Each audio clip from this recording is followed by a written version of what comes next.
আমি ৮ সাল থেকে এই ধান তখন এই করা শুরু করেছি আর কি। বাড়ির লোক করতে চায় না, আমি জোর করে এই ধানটা করাই, থেকে খেতে ভালো, সুগন্ধি। এবং এই তারপরে মাঝখানে একটা বিপর্যয় ঘটে যায় আমাদের জীবনে, সেই জন্য আর ২ বছর করা হয়নি। তারপরে রূপালী ফার্মার্স ক্লাব থেকে ওরা বীজ দিলেন, এবং মৃত্যুঞ্জয় ঘোষ ওনার নেতৃত্বে মানে ওনার পরামর্শ মতো এই ধানটা আমরা করা শুরু করেছি। এটা ফলনও বেশি হয় এবং সুগন্ধি ধান, দামও বেশি, এই জন্য এই ধানটা আমরা করি।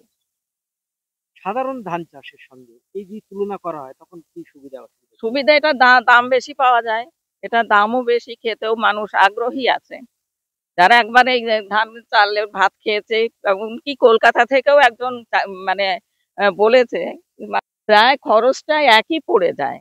চাষের লাগাতে ১৫০০ টাকা লাগে, দুটো চাষ দিতে হয়, আবার নিড়াতেও হয় মাঝখানে, তারপরে আবার কাটার সময় ৪টে লেবার লাগে, বাঁধতে ৩টে লাগে, আবার ঝাড়তেও ৪টের বেশি, আবার বয়ে নিয়ে যাওয়ার খরচও আছে। কত খরচ হয়?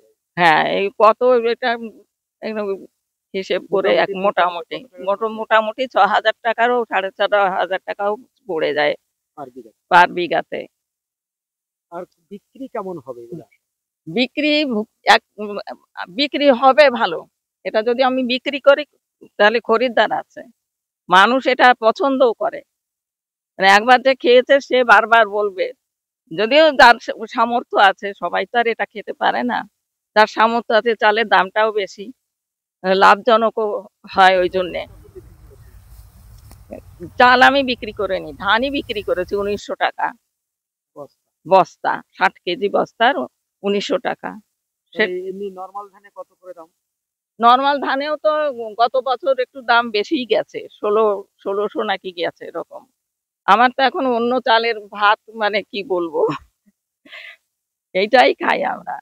আমাদের এখানে মানে মহেশ্বরপুরে একটা ক্লাব আছে, ফার্মার্স ক্লাব, ওখান থেকেই বীজটা ওরাই দেয়। নরমাল ধানের থেকে এই ধানে যথেষ্ট লাভজনক।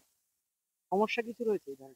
না, এ ধানে চাষ করতে তেমন সমস্যা ভোগ করতে হয় না, আর এতে সারও দিতে হয় না, তো ওরা রাসায়নিক সার তো লাগেই না, অল্প দিলে হয়ে যায়। আর গোবর সার দিই আর খোল দিই, এই দিয়েই সাধারণত করা হয়। আর রাসায়নিক সার অন্য জমিতে দেয়া হয়।